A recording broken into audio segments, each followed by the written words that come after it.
অসংখ্য ধন্যবাদ স্টুডেন্ট সাহান মন্ডল মহাশয় 990 চ্যানেলের ভিডিওটি ক্লিক করার জন্য। স্টুডেন্ট, এখন আমি তোমাদের একটি গুরুত্বপূর্ণ নোট দেব, যেটি তোমাদের ক্লাস 12-এর খুবই ইম্পর্টেন্ট একটা নোট, যেটি তোমাদের আবার 2025 সালের ফাইনাল পরীক্ষায় খুবই ইম্পর্টেন্ট। ওকে, তো অবশ্যই মনোযোগ দিয়ে দেখো, নোটটি অবশ্যই তোমাদের উপকারে আসবে। ওকে, ভিডিও ভালো লাগলে অবশ্যই লাইক করে দিও, আর চ্যানেলে এই প্রকারের অনেক নোট পাওয়ার জন্য চ্যানেলটিকে সাবস্ক্রাইব করে রাখো। তো স্টুডেন্ট দেখো, কোশ্চেনটা কি? কোশ্চেনটি হলো, দেখো, কোরিয়া সংকট বা কোরিয়া যুদ্ধের বর্ণনা দাও। অর্থাৎ তোমরা যারা উচ্চ মাধ্যমিকের পরীক্ষায় বসতে চলেছো 2025 সালের, তাদের এই প্রশ্নটা খুবই ইম্পর্টেন্ট। মনোযোগ দিয়ে তুলে নাও এবং বুঝে নাও। প্রথমেই দেখো, এর উত্তর লিখবে ভূমিকা বা সূচনাও দিতে পারো। ওকে, কি বলছে? প্রথমেই তুমি ভূমিকায় যে উত্তরটি লিখবে, দেখো কি লিখবে, মাও জে দং এর নেতৃত্বে চীনে প্রজাতন্ত্র গঠিত হওয়ার 9 মাস পরে, অর্থাৎ চীনে মাও জে দংয়ের নেতৃত্বে কত সালে প্রজাতন্ত্র গঠিত হয়েছিল? 1949 খ্রিস্টাব্দে। ওকে, এই 1949 খ্রিস্টাব্দে প্রজাতন্ত্র গঠিত হওয়ার 9 মাস পরে 1950 খ্রিস্টাব্দের 25শে জুন উত্তর কোরিয়ার সেনাবাহিনী 38 ডিগ্রি অক্ষরেখা অতিক্রম করে দক্ষিণ কোরিয়ায় প্রবেশ করলে দুই পক্ষের মধ্যে প্রত্যক্ষ যুদ্ধ শুরু হয়, যা বিশ্ব ইতিহাসে কোরিয়া যুদ্ধ নামে পরিচিত।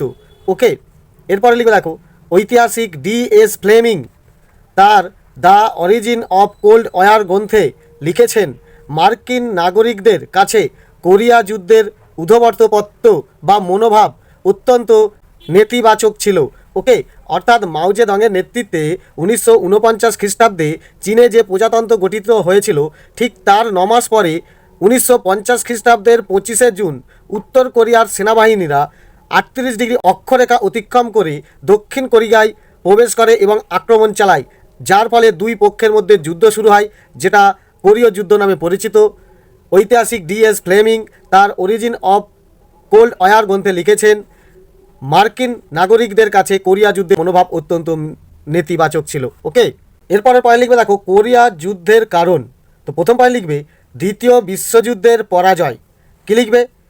1910 খ্রিস্টাব্দ থেকে দ্বিতীয় বিশ্বযুদ্ধের সূচনা পর্যন্ত কোরিয়ার উপর জাপানের কর্তৃত্ব প্রতিষ্ঠিত ছিল, কিন্তু কায়রো সম্মেলন, 1943 খ্রিস্টাব্দের কায়রো সম্মেলন এবং 1945 খ্রিস্টাব্দের 17ই জুলাই পটাসডাম সম্মেলনে কোরিয়াকে স্বাধীন রাষ্ট্ররূপে প্রতিষ্ঠিত করার পরিকল্পনা নেওয়া হয়। অর্থাৎ 1910 খ্রিস্টাব্দ থেকে দ্বিতীয় বিশ্বযুদ্ধ শুরু পর্যন্ত কোরিয়ার উপরে জাপানের অধিকার বজায় ছিল, কিন্তু 1943 খ্রিস্টাব্দের কায়রো সম্মেলন এবং 1945 খ্রিস্টাব্দের পটাসডাম সম্মেলনে কোরিয়াকে স্বাধীন রাষ্ট্র হিসাবে ঘোষণা করার পরিকল্পনা নেওয়া হয়। দ্বিতীয় বিশ্বযুদ্ধে জাপান পরাজিত হলে এই পরিকল্পনা রূপায়ণের উদ্যোগ শুরু হয়। দ্বিতীয় বিশ্বযুদ্ধে জাপান যখন পরাজিত হয়ে গিয়েছিল, তখন কোরিয়াকে স্বাধীন রাষ্ট্ররূপে ঘোষণা করার জন্য উদ্যোগ নেওয়া হয়। ওকে, 2 নম্বর পয়েন্টটা কী লিখবে? দেখো, রাশিয়া ও মার্কিন যুক্তরাষ্ট্রের কর্তৃত্ব প্রতিষ্ঠা। কী লিখবে এখানে? দ্বিতীয় বিশ্বযুদ্ধে জাপান সম্পূর্ণভাবে পরাজিত হয়, ফলে জাপান অধিকৃত কোরিয়ার উত্তরাংশ সোভিয়েত রাশিয়ার কাছে এবং দক্ষিণ অংশ মার্কিন যুক্তরাষ্ট্রের কাছে আত্মসমর্পণ করতে বাধ্য হয়। অর্থাৎ জাপান যখন দ্বিতীয় বিশ্বযুদ্ধে পরাজিত হয়ে গেল, তখন কোরিয়ার উত্তর অংশটা রাশিয়ার কাছে এবং দক্ষিণ অংশ আমেরিকার কাছে আত্মসমর্পণ করে। অর্থাৎ কোরিয়ার 38 ডিগ্রি উত্তরাংশ সোভিয়েত রাশিয়া এবং 38 ডিগ্রি অক্ষরেখা দক্ষিণাংশে মার্কিন যুক্তরাষ্ট্র কর্তৃত্ব প্রতিষ্ঠা করে। ওকে, এরপর 3 নম্বর পয়েন্ট লিখবে অস্থায়ী কমিশনের ব্যর্থতা। কোরিয়ায় যে অস্থায়ী কমিশন গঠিত হয়েছিল, সেটা সম্পূর্ণভাবে ব্যর্থ হয়েছে। কী লিখবে এখানে? দেখো, কোরিয়ার সমস্যা নিয়ে মস্কোতে সোভিয়েত ইউনিয়ন ও মার্কিন যুক্তরাষ্ট্রের মধ্যে এক বৈঠক অনুষ্ঠিত হয় 1945 খ্রিস্টাব্দে। অর্থাৎ কোরিয়ার সমস্যা নিয়ে 1945 খ্রিস্টাব্দে রাশিয়ার রাজধানী মস্কোতে রাশিয়া এবং আমেরিকার মধ্যে এক বৈঠক অনুষ্ঠিত হয়। এই বৈঠকে উভয় রাষ্ট্র এক যুগ্ম কমিশন গঠনের কথা বলেন। এই কমিশনের নেতৃত্বে কোরিয়ার বিভিন্ন রাজনৈতিক দলের সঙ্গে আলাপ আলোচনার মাধ্যমে এক অস্থায়ী স্বাধীন সরকার গঠনের সিদ্ধান্ত নেওয়া হয়, কিন্তু এই উদ্যোগ শেষ পর্যন্ত ব্যর্থ হয়। কি বলছে? এই বৈঠকে উভয় কমিশন, অর্থাৎ উভয় রাষ্ট্র, দুটো দেশ এই কমিশন গঠনের কথা বলে এবং কমিশনের নেতৃত্বে কোরিয়ার মধ্যে যে বিভিন্ন রাজনৈতিক দল ছিল তাদের মধ্যে আলাপ আলোচনার মাধ্যমে এক অস্থায়ী স্বাধীন সরকার গঠনের সিদ্ধান্ত নেওয়া হয়েছিল, কিন্তু কমিশনের এই উদ্যোগটাও ব্যর্থ হয়ে যায়। ওকে, এর পরের পয়েন্ট লিখবে, দেখো কোরিয়ার দুই সরকার প্রতিষ্ঠা, অর্থাৎ কোরিয়ার মধ্যে রাশিয়ার সরকার এবং আমেরিকার সরকার প্রতিষ্ঠিত হয়েছিল। তো পয়েন্টটা কী লিখবে, অস্থায়ী কমিশনের উদ্যোগ ব্যর্থ হলে মার্কিন যুক্তরাষ্ট্র কোরিয়ার সমস্যাকে জাতিপুঞ্জের সাধারণ সভায় উত্থাপন করে। অর্থাৎ কোরিয়ায় অস্থায়ী কমিশনের উদ্যোগটা ব্যর্থ হয়ে যাওয়ার ফলে মার্কিন যুক্তরাষ্ট্র কোরিয়ার সমস্যাকে নিয়ে জাতিপুঞ্জের সাধারণ সভায় উপস্থাপিত করেছিল। এই কমিশনের ওপর কোরিয়ার জাতীয় সরকার প্রতিষ্ঠার দায়িত্ব দেওয়া হয়।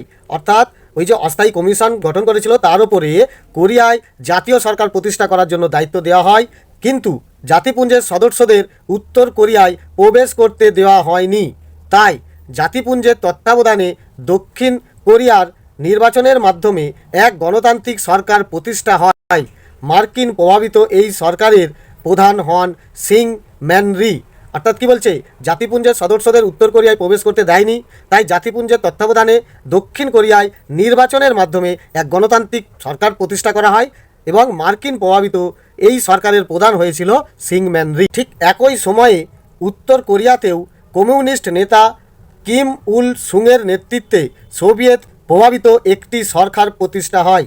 অর্থাৎ ঠিক যখন দক্ষিণ কোরিয়ায় স্বাধীন সরকার প্রতিষ্ঠিত হয়েছিল, গণতান্ত্রিক সরকার প্রতিষ্ঠিত হয়েছিল, ঠিক ওই সময় উত্তর কোরিয়াতেও কমিউনিস্ট নেতা কিম উল সুংয়ের নেতৃত্বে সোভিয়েত প্রভাবিত অর্থাৎ রাশিয়া প্রভাবিত এক সরকার প্রতিষ্ঠিত করা হয়। কি বলছে, তাহলে দক্ষিণ কোরিয়ায় আমেরিকার সরকার গঠিত হয়েছিল, আমেরিকা প্রভাবিত সরকার গঠিত হয়েছিল, আর উত্তর কোরিয়ায় রাশিয়া প্রভাবিত সরকার গঠিত হয়েছিল। অর্থাৎ উত্তর কোরিয়ায় রাশিয়ার ক্ষমতা বজায় ছিল এবং দক্ষিণ কোরিয়ায় আমেরিকার ক্ষমতা বজায় ছিল। ওকে, এরপর পয়েন্ট করো, দক্ষিণ কোরিয়ার উপর উত্তর কোরিয়ার আক্রমণ। অর্থাৎ বলছে, দেখো উত্তর কোরিয়ার সেনাবাহিনী 38 ডিগ্রি অক্ষরেখা অতিক্রম করে দক্ষিণ কোরিয়ায় প্রবেশ করে। মার্কিন যুক্তরাষ্ট্র ও জাতিপুঞ্জ দক্ষিণ কোরিয়ার পাশে দাঁড়ালে রাশিয়া ও চীন উত্তর কোরিয়ার পক্ষ নেয়, ফলে উত্তর ও দক্ষিণ কোরিয়ার মধ্যে প্রত্যক্ষ যুদ্ধ বাধে। অর্থাৎ উত্তর কোরিয়ার সেনাবাহিনী যখন 38 ডিগ্রি অক্ষরেখা অতিক্রম করে দক্ষিণ কোরিয়ায় প্রবেশ করে আক্রমণ করে, তখন মার্কিন যুক্তরাষ্ট্র ও জাতিপুঞ্জ দক্ষিণ কোরিয়ার পাশে এসে দাঁড়ায়। আর ঠিক সেই সময় রাশিয়া ও চীন দুজনে মিলে উত্তর কোরিয়ার পক্ষ নিলে উত্তর কোরিয়া ও দক্ষিণ কোরিয়ার মধ্যে প্রবল যুদ্ধ বেঁধে যায়। ওকে, এরপরে লিখবে ফলাফল। ফলাফল কী হয়, এই যে কোরিয়া যুদ্ধ হয়েছিল এর ফলে কী হয়েছিল, 1 নম্বর লিখবে মানবিক ও আর্থিক ক্ষতি। কি বলছে এখানে, দীর্ঘস্থায়ী এই যুদ্ধে দুই কোরিয়ারই প্রচণ্ড ক্ষতি হয়। মার্কিন, কোরীয়, চীনা সব মিলিয়ে 25 লক্ষেরও বেশি মানুষ নিহত হয়। অর্থাৎ এই কোরীয় যুদ্ধের কারণে মার্কিন, কোরীয় ও চীনা সব মিলিয়ে 25 লক্ষ মানুষ মারা যায়। ওকে, কত মানবিক ক্ষতি হয়, অর্থনৈতিকও ক্ষতি হয়। 2 নম্বর পয়েন্ট লিখবে দুই কোরিয়ার বিভাজন। কী বলতে, দেখো বল প্রয়োগের মাধ্যমে দুই কোরিয়ার সংযুক্তি সম্ভব হয়নি। অর্থাৎ এই মার্কিন আর রাশিয়া দুজন বল প্রয়োগ করে যে যুদ্ধ ঘটিয়ে ফেলেছিল, তার ফলে এই দক্ষিণ কোরিয়া আর উত্তর কোরিয়া মিলিত হতে পারেনি, একটি কোরীয় সরকার গঠিত হয়নি, অর্থাৎ দেশটি ভেঙে গিয়েছিল এবং সকলকেই দুই কোরিয়ার বিভাজন মেনে নিতে হয়। অর্থাৎ দুই পক্ষই শেষ পর্যন্ত মেনে নেয় যে দুটো দক্ষিণ কোরিয়া ও উত্তর কোরিয়া দুটি দেশ হয়ে গেল। ওকে, 3 নম্বর লিখবে ঠান্ডা লড়াইয়ের বিস্তার। কি এখানে লিখবে, এই যুদ্ধের ফলেই ঠান্ডা লড়াই সমগ্র প্রশান্ত মহাসাগরীয় অঞ্চলে বিস্তার লাভ করেছিল।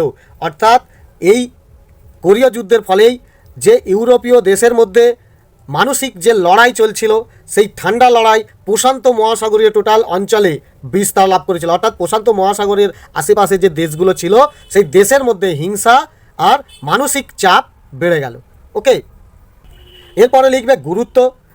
1 নম্বর পয়েন্ট লিখবে ন্যাটোর আত্মপ্রকাশ। এই যুদ্ধের পর অর্থাৎ কোরীয় যুদ্ধের পর ন্যাটো প্রকৃতপক্ষেই একটি সামরিক জোট হিসাবে আত্মপ্রকাশ করে। অর্থাৎ কোরীয় যুদ্ধের পরেই ইউরোপ মহাদেশে যে ন্যাটো সংগঠন আছে, সেই ন্যাটো দলের মধ্যে সামরিক জোট হিসাবে এক আত্মপ্রকাশ করে। ওকে, 2 নম্বর কী লিখবে জাতিপুঞ্জের মর্যাদা হ্রাস। এই যুদ্ধকে কেন্দ্র করে মার্কিন স্বার্থে জাতিপুঞ্জকে ব্যবহার করা হলে জাতিপুঞ্জের মর্যাদা হ্রাস পায়। অর্থাৎ কোরীয় যুদ্ধের জন্য মার্কিন সাহায্য করার জন্য জাতিপুঞ্জের যে মর্যাদা ছিল সেই মর্যাদা কমে যায়। ওকে, শেষে তুমি লিখবে উপসংহার। কী লিখবে? কোরিয়ার যুদ্ধ প্রকৃত অর্থে ছিল অনাবশ্যক ও নিষ্ফল। কোরিয়া যুদ্ধ প্রকৃত অর্থ বেকার, কোনো প্রয়োজন ছিল না, শুধু শুধু নিষ্ফল ছিল। অর্থাৎ এর ফলে কী দাঁড়ায় যে রাশিয়া আর আমেরিকার মধ্যে যে মানসিক হিংসা আছে সেই হিংসার প্রকাশ ঘটেছিল, আর যার ফল ভোগ করেছে কোরিয়া দেশটি। ওকে, দুটো দেশ ভাগ হয়ে গেল, দুটো দেশের অসংখ্য ক্ষয়ক্ষতি হলো, আর দুটো দেশের নাগরিকেরও মৃত্যু হলো। যেমন বর্তমানে হচ্ছে কি ইরান আর ইসরায়েলের মধ্যে যে যুদ্ধ, এখানে আমেরিকা যে পক্ষ নিচ্ছে, চীন আর রাশিয়া অন্য পক্ষ নিচ্ছে। ফলে কি বোঝা যাচ্ছে, এদের মধ্যে যে মানসিক ঠান্ডা লড়াই হচ্ছিল সেইটা বিস্তার ঘটছে এবং মাঝখানে ফল ভোগ করছে ইসরায়েল আর ইরান। ওকে, এরা ক্ষয়ক্ষতি হচ্ছে আর ওরা শুধু যুদ্ধে ঘি ঢালছে। ওকে, আসলে মার্কিন বিদেশ নীতি ভুক্ত বেষ্টনী নীতির বিবর্তনের ফসল ছিল কোরিয়ার যুদ্ধ। এই যুদ্ধ থেকে অবশ্য চীনের শক্তি প্রমাণিত হয়েছিল, অর্থাৎ এতে জাপান হেরে গিয়েছিল, আমেরিকার প্রভাব কমে গিয়েছিল, আর চীন তার শক্তিকে আরও প্রশমিত করতে পেরেছিল। ওকে, অর্থাৎ চীনের শক্তিটাই প্রকাশিত হয়েছিল। ঐতিহাসিক পাল এস বার্কের মতে কোরিয়ার যুদ্ধের জন্য এশিয়ার মন থেকে মার্কিন প্রীতি হারিয়ে যায়, যা আমরা ভাবতে পারি না। এটুকুই লিখবে, ইংলিশটা আর তোমায় লিখতে হবে না। ওকে, তো আশা করি স্টুডেন্ট ভিডিও তোমাদের উপকারে আসছে। কথাগুলো শুনলেই বানান অক্ষর সবই বুঝতে পারবে। নোটটি ভালো করে তুলে নিয়ে মুখস্থ করে নেবে। ওকে, ধন্যবাদ।